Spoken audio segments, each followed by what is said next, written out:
Yes, sir. We back again with another episode, Knicks N Bruises, episode 8. I got my guy E the G. What's going What on, up, man? Tone? How you Nothing doing, much, bro? man. It's a pleasure to have you on, man. Um, I broke down the scenario. You know what the podcast is about. Your worst Knicks moments, your worst Knicks memories. Um, Uh, the floor is yours, my brother. yeah, man. I'm not even 30 yet, so mine's will probably be a little bit more recent. During this bad stretch over here, the last you know 10 years or so. Um, the Phil Jackson experiment, uh, as VP of basketball operations, um, is a bruise for me. That's a hard one. Um, because of the moves he made, kind of set back everything for the next couple years. Um, the way he treated Carmelo Anthony, that really hurt, and the way he isolated a couple of the veteran players on a team, and his drafting was just not very good. Besides, obviously, he got KP, but we lost KP too, so that was one thing.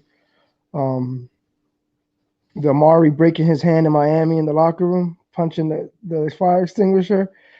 Man, I mean, I know, I know we're probably not going to win that series, but I like to, give yourself the best opportunity. I think that was like game three or something, and you know, he broke his hand doing that or whatever, or cut his hand up, and he was out. So I mean, you got to have your best players available, and when your best players do stuff like that, that was just like another moment in Knicks history. Like, damn, what else could go wrong? You know what I'm saying? Uh, not that I wanted them to throw all the money in the world at him. But I thought they should have brought back Jeremy Lin. That was another situation where he became a free agent, and he never got the opportunity to really show you know everything he can do in New York. I thought like the system in New York for him was perfect. When he went to Houston, that was a little harder. Yeah, there was a lot of guys there that were just me first guys already. So it was Harden, it was Howard. And then they bring in Jeremy Lin. I mean, it was a little difficult situation for him. So I don't think he ever got the opportunity that he could have had if he was in New York. Um, when you talk about like on ball, like in on the court situations, um, Bargnani, oh my God, having Bargnani on that roster, man, with Galloway and all those guys, man, we had a terrible team, man. But I watched every single game that year. I think it was like 2014 or 15, and the Knicks were bad. But I watched every single game because that was my squad. I think you muted. You hear me now? Yeah, All right. When did you first start watching the Knicks? I first started watching the Knicks. I remember I was 7 years old, and I went to the Garden. And that was the first time I watched the Knicks. They were playing. Excuse me. They were playing the Nets, and the New Jersey Nets at that time. Um, and I went and watched them, and then I was like, "Yo, this is epic right here." And it wasn't like it was a regular season game, but it was just like the Garden was crazy. And then I went to Jersey and I watched the Nets play the Grizzlies, at the Continental Arena, and that was pretty dope Is, too. That was back in the day when they were in East Rutherford, across from Giant Stadium. is that the Jason Kidd Nets? Yeah, Jason Kidd Nets. But nah, but listen, it doesn't matter. The Nets were pretty good then, but I loved the Knicks, man. The Knicks, everything was gritty about them, and that's what I feel like this team now is starting to get that vibe back. Whereas like maybe not the biggest scorers, the best players in the league, but play together, play hard. They got the New York grit, and I just wish there was fans, man.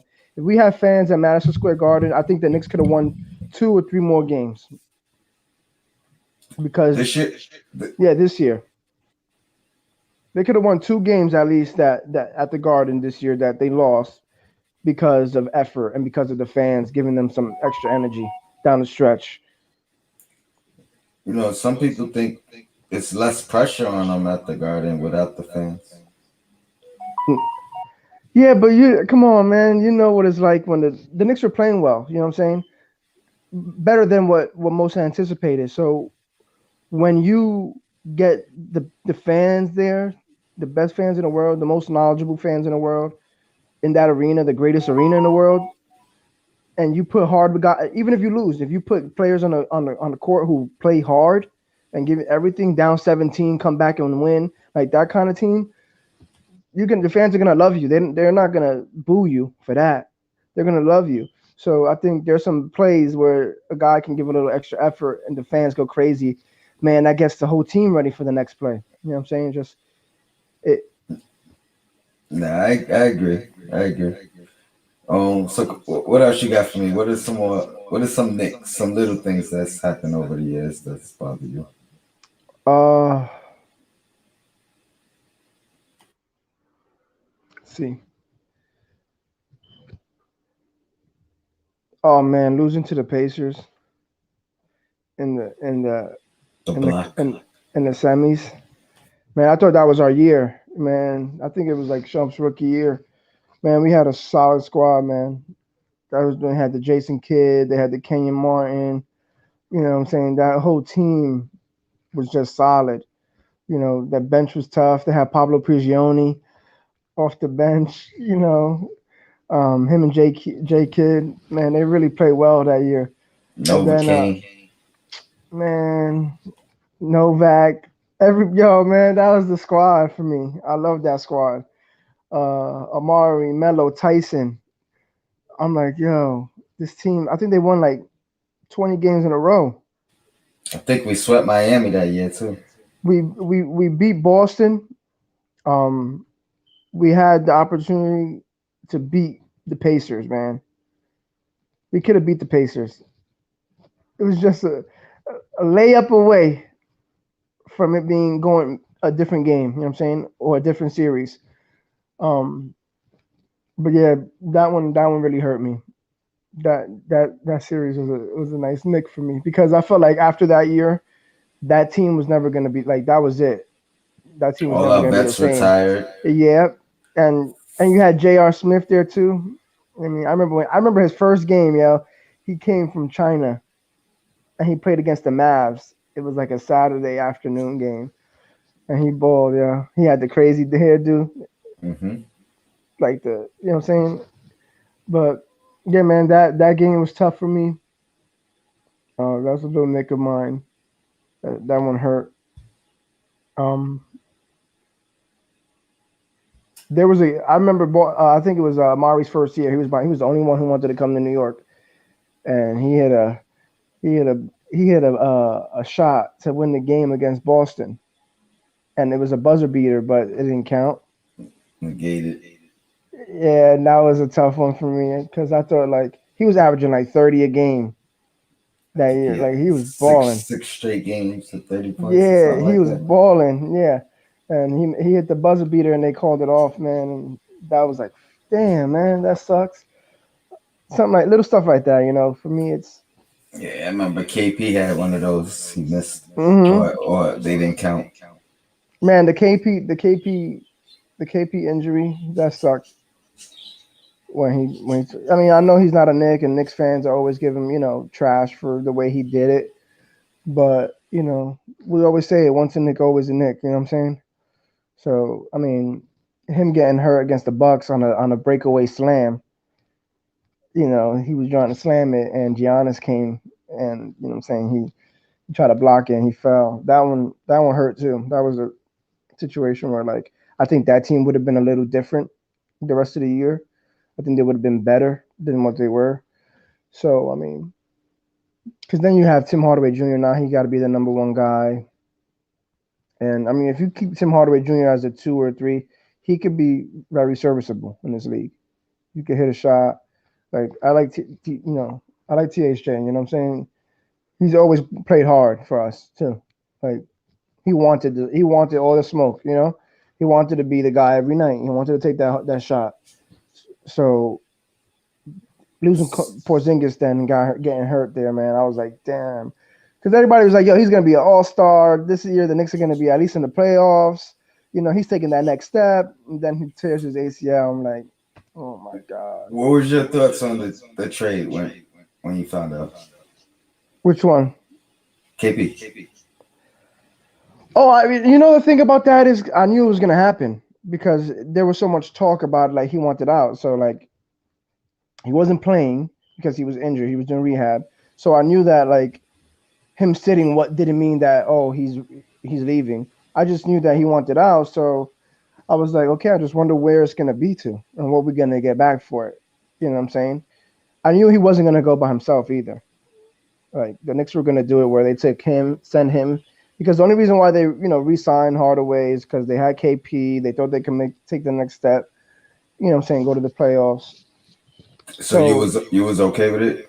You thought Yeah, I we was got okay with it. a good enough package? I mean, Return? I thought that, to be honest with you, I would be lying if I didn't think Dennis Smith Jr. was going to be a stud. I thought he was going to be nice. I thought he was going to be a problem in the league. So I was like, okay, we got Dennis Smith. He's not happy there. They got Luca, whatever. Okay, we got Dennis Smith. We got 2 first rounders. I'm like, all right, whatever. We're gonna rebuild this, and we got a little star guard, point guard or whatever, who could bang it. We're good. We got a little squad. We're all right. That's not how it Yeah, worked out. It I didn't work out definitely that way. I definitely expected more from DSJ, Yeah, but man. at the time I thought we didn't get a big enough return. I felt like we didn't shop him long enough to Yeah, get the maximum return. I guess looking back, I agree with that. I think they just wanted to get rid of him. Well, the funny thing is, looking back, I think we won. Oh At the yeah, we time, definitely won. at the time, I wasn't too sure. I mean, although Tim Hardaway Jr. is playing well, he's streaky, but Yeah, but you can find the Tim Hardaway. I know, but we could use him right now. On this team, he would fit nicely. Yeah, He's that wing that he can play that 3 where he can hit that shot. I think he would be nice on this little squad. Knicks would have won. he have to defend though. That's my only He's been question better mark. at that. He's been better at that. You think? I mean, it's the same questions we've had about a lot of guys on the roster who we say they need to defend, and now they're defending. You Agreed. know what I'm saying? Now they're playing defense. So But he came from Mike Woodson, so yeah, you would have thought if he was gonna defend, he would have been doing that on yeah. Mike Atlanta. Mike Woodson, when he got fired, that was Unfair. another thing. That's another thing. Because he was the best coach we've had in many years. You know what I'm saying? That guy took that Mike D'Antoni team and had these guys playing hard, winning basketball games. Then he stood the night. I don't know why he got fired, man. I loved him. Another Phil move. Yeah, a questionable move by Phil Jackson. This guy missed Sometimes the you being a playoffs great by one coach. game. Mm-hmm. And everybody loved him, yo. All the players loved Mike Woodson, and I'm glad that's why he's back, man. He's a guy that if something were to go like in a couple years, like they're saying Tom Thibodeau is done, whatever. Hypothetically speaking, I hope that doesn't happen because that means that the progress we thought we were gonna have is not happening, and that's bad. So I'm just saying, hypothetically, if that happened, I could see Mike Woodson, being the interim or whatever, and becoming the head coach. I would not that I would want that because again, that means that the Knicks are doing badly, and I don't want that. But I think he can be a guy like who could be a head coach in this league, man. He did well in Atlanta too. I He think had when there's a draw, Tibbs is here for the duration of his contract, and Yeah, I'm okay with that. You I know, think it's gonna set the franchise up in the right direction. we're still paying 3 or 4 coaches today that aren't coaching us. Yeah, that's the problem. So Yeah, I think it's Derek Fisher, Jeff Hornacek, Dave Fizdale. Oh my God, they mhm. all getting paid. And tips. Like it's crazy. I gotta keep muting myself. For some reason the echo is still there, and my birds are up wide awake, so I know they. That's cool. Yeah, birds. That's Yeah, tough. couple parakeets. You in New York? Yeah, well, upstate New York, but yeah, Oh, okay. I'm in Yeah, that's tough. Utica. Utica. Oh, like So Utica College yeah, around right there. up, That's tough. right up the block. Yeah. So any more Knicks and Bruises, or you want to talk about this current roster? Let's talk about this roster. Let's talk about Derrick Rose. Yeah, What's your I like thoughts? it. Um, I think it's a good move, and I think it's a move that means that there's more moves to be made. I think this is not the only trade the Knicks are going to do this year. Before the deadline, you don't just go get Derrick Rose and think he's the one that's going to put you over the top. At least not now in this stage in his career. I think this is a move that's going to set up another move that can allow the Knicks to be a little bit more like they know they're competitive. They know they can win games against teams in this league. They know they can make the playoffs. But now, can we make the playoffs and make a little bit of noise? So I think that's what Leon's going to try to do here. Um, my biggest thing was I wanted to make sure that it wasn't going to take away from Emmanuel Quickly's play or Emmanuel Quickly's time, and I don't think it is. I don't think it is. I think one of the backup guards like Rivers or Burks, somebody will have to take. I think it's just going to be whoever's hot that night is going to get that. Rose, Peyton, Quickly, they're going to play every night. They're going to play every night. So we got to see. We got to see what who's hot. It will depend. Like even yesterday, RJ played like 19 minutes only. Yeah, So I I mean, actually have yet to watch the game, but I've watched literally everybody talk about it, so I feel like I saw it. yeah, nah. He listen. He didn't even play. Like I think 6 or 7 minutes in the third quarter, and then that's it. The rest of the game. So I mean, the Knicks have the Knicks. Tom Thibodeau's gonna do what he sees fit to win a game. You know what I'm saying? However that may be, and if that's sitting your best player down because he's not playing well, then that's what he's gonna do. Yeah, and I agree. I think most people's number one concern was Quickly's minutes and how it affects that. But I think Rivers is gonna get the short end of the stick. Um, so yeah, I'm not worried about that. I think Rose and Quickly can play together. Yeah, they can. Um, I think a lot of people questioning whether Quickly was actually a point guard, so this will give him some time after 2 and 1, so they could share that responsibility. Yeah, I would like to see. I would like to see Rose with Quickly, with Randall, with RJ. You know what I'm saying? With Toppin, Rose and Toppin. I would like to see that. Rose Toppin Quickly, that kind of unit right there. I would like to see how Yeah, because Rose can create on that in that offense. He did it. He knows it. He come in and just he can help guys. So it's gonna be a good. I think it's gonna be good for the Knicks. and I wouldn't be surprised if the second half of the season Rose ends up starting and you see Peyton and Quickly running the backcourt eh, off the bench. Yeah, yeah. I would like. I mean, eventually, I would like to see Quickly start. He's probably not gonna, but I would like to I see him start. I don't But I think he get why. does. I get I, why I because they need offense.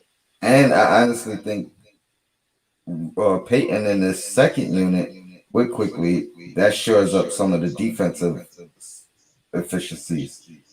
The it'll bring scoring to the offense in the first Hmm. unit and defense to the second unit. And Yeah, he has less pressure on him to score because that seems to be his his thing. issue. You Yeah, know, but I like this team. I like these young guys hustle. They play hard. Now we're gonna see down the stretch what's up. so what moves do you see coming in the future? You say you don't think they're done making moves. So what do you? Nah, I just don't think that Derrick Rose is like the play of the trade of the year, and that was it. Like I think there's more. There's guys on this Knicks roster that you know could play basketball that are not playing right now. So and they're young guys. I'm thinking like Kevin Knox, Frank Ntilikina, they could be on the move. And do you package them with another second or something and get a Oladipo? I don't know. I'm not saying that's what I want, but could the Knicks do that? Yes, they can. Do the fans Yeah, want it? I don't know that we want that, but again, we don't make the decisions. I mean, as long as we're not mortgaging the future, we're giving up pieces that we're not using and picks that we never know who they're gonna turn out to be. I'm not mad at it. Try Yeah, to I would keep like, the first rounders. but I mean, I know it sounds crazy because he gets injured a lot and all this crap, but imagine like Rose with Oladipo and RJ and Randall and Mitch, and then you got Quickly with Toppin and Burks, and you got some players. If you get Oladipo, the Knicks are a playoff team for sure. I think we're there now. I think now, me too, but I'm saying for sure. And again, I'm I, not saying I want him. I'm just saying that may be the thought process for the front office my problem with him is or Zach the in, Levine. the injury history. I don't want to keep getting guys and hoping they're fully recovered or Yeah, hoping that they won't get re-injured. I Now, would. I granted, would. anybody could get injured, but if there's no history, I think I feel a little safer. Yeah, I would take Zach over him, but again, Zach's also not like for me. It's just like he's streaky. Um, he's got to be able to play defense. Yeah, yeah, I don't know if I would take Zach over. A lot of people are high on Zach. I'm high on his ability, but he hasn't won anything yet. Like he hasn't made the playoffs. Yeah, At least I don't think so. Like at least Oladipo has had some success, experience. Yeah, and it's everywhere he success. goes, they do get better. Everywhere he goes, they get better.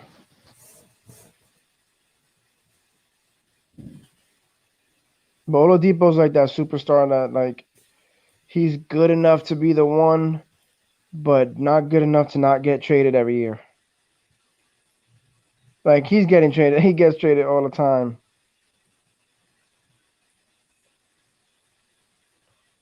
I hear you. He reminds me of Um, like remember when Tobias Harris got traded like a lot of times.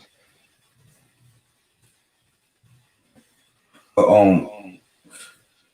Either G man, I appreciate you coming on. The audio problems are really bad, so I'm gonna end No, this. Try to no doubt. figure. But yeah, you're welcome to come back and join me. We probably redo this one because No, for sure. I don't know what's going on, Yeah, for sure. but We'll I definitely do it. appreciate you. Are you gonna be on later tonight? Are you going over there to see if they're gonna? I got a front stoop with Sim at about 9:30, but that should be short. So yeah, that's All probably right. gonna be 30 minutes. All right. Tough. All right. Shout So out to then, the chat. for Yo, sure, Black is chat. time. Bodega Wi-Fi. I see you. I appreciate you. Bodega, what's up? E to G. We're gonna do this again, man. Yeah, for sure. And I'll talk to you tonight. All right. All right, brother. All right. Peace.